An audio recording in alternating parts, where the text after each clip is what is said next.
Hi everybody, I'm Kris, Hicks, Head of Press and Communications for UKIP. I'm joined today by Carl Benjamin. We've been talking about various issues that are affecting the country and the wider world. The next thing on the agenda, I think, is this kind of European and general global economic slowdown. It's been reported that actually the British economy, of all things, has actually grown by 1.4%. Germany narrowly escaped recession in 2018. Their growth rate has actually dropped down to 0.02%. And it looks like as well that Italy is down to 0.1. I mean, these kind of core Eurozone nations, seemingly they've become totally stagnant, and it's actually Britain that is maintaining a respectable level of growth. I mean, surely this flies totally in the face of the Remainer economic narrative, doesn't it? Wasn't it this week, in fact, where it was being reported that Britain's economic growth has slowed down to 1.2% in 2019 so far, or the last quarter or something, and this was being touted as some catastrophic defeat for the British economy. Well, compared to what? Obviously not compared to Germany, Italy or France. Britain's doing remarkably well, it seems. And this is just in a wider pattern of the increasing irrelevance of Europe as part of the globe's economy. It's a slow amount of growth in an increasingly shrinking percentage overall. So, I mean, I don't see why. I mean, one thing you'll notice is that the Remainers, they never make the positive case for staying in the EU. They never say it is good to stay in the EU because it's accountable democracy. Obviously, they can't say that. Because the economy of Europe is booming. Obviously, they can't say that. Because Europe will be a place of internet freedom. They can't say that. What is the positive aspect of the European Union that we're trying to remain in? You know, overall, all they can say is, well, it's uncertainty. There might be bad things. I mean, look at the economics professor who's like, Brexit leaves us naked with all of her clothes off. Right. Yeah. I mean, I think she's actually a history professor, economic history. Is it? Oh, was it economic history? I thought she was. I saw it being reported as an economic professor. I didn't check beyond that, but maybe that's what I get for trusting the media. But I mean, her point was. I mean, I don't want to talk about the obviously attention and self-seeking way that she's trying to portray this, but like. The point is, you know, Brexit leaves us naked. And it's like, okay, but I mean, you're publicly naked, so it's obviously not that bad. Sure. And you're thriving, apparently, because of it. So you make it sound like quite a good thing, really, from your own, just the messaging is pretty poor. But I mean, it's always just in comparison to what? And what if Brexit is Britain's ability to make its own, again, like unilateral decisions on policy without having to take regard into a stagnating continental bloc that seems to be remarkably unpopular in certain areas of its own demands, then what's the argument? It's just, we're afraid it might be unexpected. It's like, well, I think we can take it. I think we can roll with those punches. Well, it's not just that as well. I mean, I remember when the referendum happened and just before it as well, the left suddenly became very interested in the stock market, if you remember. People forget this. This is amazing. And, they were looking at the FTSE 100 and it kind of went south. And then what happened then was it kind of increased and increased and it was like, oh, right, okay, well, it's actually growing. And then they said, oh, no. The FTSE 100 doesn't reflect the economic health of Britain. It's mostly international companies. The FTSE 250, now that's the important one because it's got many British companies listed on it. Because the FTSE 250 wasn't doing so great. And then suddenly, as soon as that happened, the FTSE 250 then started rising and rising and rising. So they started ignoring that again. I had many of the same conversations with Remainers, and they'd be speaking specifically to the devaluation of the pound. And they don't know what that means. They just assume that it's a bad thing. It's like, well, no, our exports are going up. Our tourism is going up. It swings and roundabouts. It's not just it's not just one thing is bad and therefore it's bad universally. It's about distribution. There's an equilibrium. Yes. And at the end of the day, what damages Britain also damages Europe. I mean, there's so much importance that Britain plays. We have a massive trade deficit with the European Union. Yeah. I mean, I've seen projections. Millions of jobs in the European Union would be threatened by Britain's total departure. Ireland's food economy is dependent on it, and they are well aware that they're going to be pipped at the post by, frankly, South American and Australian and New Zealand distributors. And this was, I saw an interview between James O'Brien and Jacob Rees-Mogg, and this was an amazing thing to watch. And if you guys haven't seen it, I do recommend looking it up, because James's questioning started relatively sensible and ended in the absolute absurd, where he was questioning, requiring Mogg to answer the question of the standards of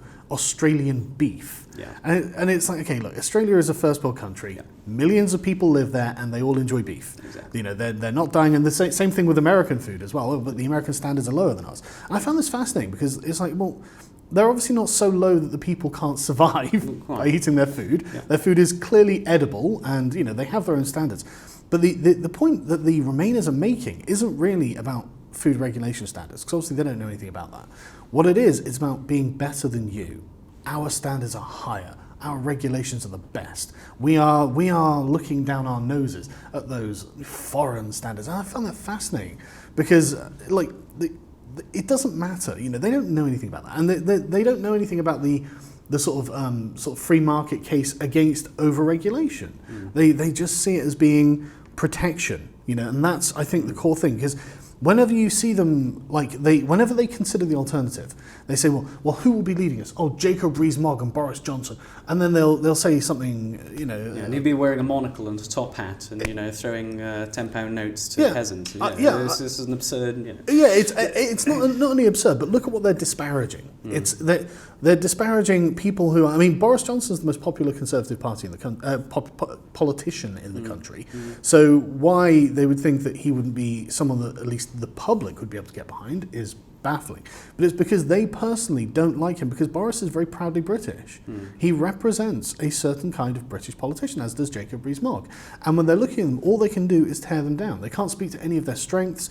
All they can say is, I'm not following that person. And that's what it's all about. Because I view Brexit as a form of like emancipatory independence. You know, it's not about you being a follower. It's about being, you know, you being your own leader. You know, it's like, you know, you might be an entrepreneur or something like that, and you're looking forward to regulations coming down a bit, because, I mean, Article 13 is the best example of this, of how regulation is going to kill an entire industry. Anyone who's thinking about getting into social media will find themselves with a Silicon Valley-sized barrier to entry, purely because the Article 13 will require any social media platforms to scan every piece of media that's uploaded to it for copyrighted content, and then hold it if it has been. And then to do that, you have to have a database of copyrighted content to match everything against. And it's technical competence of being able to create an algorithm. And then it's the infrastructure to be able to do that on a huge scale. You know, if you've got millions of people using your platform, then every day, millions of times a day, they're all doing this. You need a massive amount of infrastructure to be able to make that happen. Anyone can set up a social media platform, because I could run a social media platform. They're not very difficult. All you need is a database and a front end. But when you put in a regulation like that, it's in the European Parliament. It's just, I mean, it literally happened in 10 minutes. I was there for the vote. It literally just happened in 10 minutes. There's like, yep, nope, done. All this decision making done. It's like, dude, the consequences of what you've just set in motion here are enormous, you know, and for the regular person. And so this is the way I'm looking at the European Union and Brexit in general. Is it gets us away from this top-down mindset and back into an entrepreneurial bottom-up mindset. So I'm not looking for like Boris Johnson to lead me, or Jacob Rees-Mogg to lead me. I'm just looking for them to get a decent deal in Brexit, so that we can get out and do what we as people living in the world want to do, without interference from bureaucrats across the channel. Absolutely. I mean, to me, I mean, coming from the UKIP side of things, I mean, it's just common sense, isn't it? You know, you want your country to be in control of itself. You know, you don't want to be subject to the laws of politicians from other nations, which is effectively what is happening. The worst part is we've got no way of holding any of these people accountable. That's the thing, that the fundamental thread. Like whenever they say, and the reason I brought up the Britishness of Mogg and Boris is because I do think that it is about a kind of self-loathing that British intellectuals have. And in fact, I brought a copy of Orwell's Notes on Nationalism, because this is nothing new. He actually has, he's delineated nationalism into several different categories, positive and negative. And one of I'll read out a quick quote of the negative nationalism. Number one is Anglophobia. Tell me if this rings any bells. See if this sounds familiar. Within the intelligentsia, a derisive and mildly hostile attitude towards Britain is more or less compulsory, but it is an unfaked emotion in many cases. During the war, it manifested in defeatism of the intelligentsia that persisted long after it became clear that the Axis powers could not win. Many people were undisguisedly pleased when Singapore fell or when the British were driven out of Greece, and there was a remarkable unwillingness to believe in good news, e.g. El Alamein or the number of German planes shot down during the Battle of Britain. English left-wing intellectuals did not, of course, actually want the Germans or Japanese to win the war, but many of them could not help getting a certain kick out of seeing their own country humiliated and wanted to feel that the final victory would be due to Russia or perhaps America and not to Britain.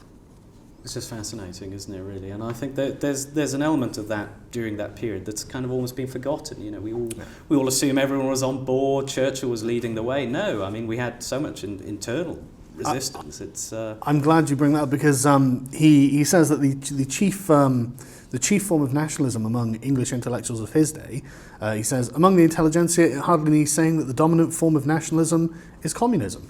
Because for anyone, I should have done this in the reverse, but he defines nationalism as the habit of identifying oneself with a single nation or other unit, placing it beyond good and evil and recognizing no other duty than that of advancing its interests. And so when he says they're nationalist for communism, what he means is the conception of communism, advancing that at every turn, John McDonnell style. So it's amazing how things haven't changed. We've come back right around to the position where our intellectuals fundamentally hate Britain still. Absolutely. You know? I mean, similar to that before and in the early years of the war, the majority of the British people they supported appeasement. Yeah, people forget about this. Yeah. I understand why in certain regards. You know, they still had the conscious memory of the First World War, but at the same time they didn't know what Hitler was going to become like. Well, certainly, and I mean, a lot of people come down on Neville Chamberlain, and they are right in terms of Munich, but you know, at the same time, the public didn't really want it. The majority of the people, you know, Czechoslovakia, well, you know, that's a country far away from us. You know, it's not in our interest. And, you know, what they are endorsing effectively is a form of appeasement now to the European Union. If they can't, you know, totally stop Brexit, at least turn the country into a vassal state that can be ruled entirely by our betters. I mean, they are effectively advocating, in terms of Mrs May's deal, a status which is worse than being a full member of the European Union, because if you're a full member, at least you've got kind of these MEPs that get to, you know, shout out about it. Absolutely, that's one of the Remainers' primary concerns. It's like, well, we're losing our influence in Europe. It's like, well, I mean, that's one of my primary objectives. I don't want us to have influence in Europe. I want us to have influence in Britain.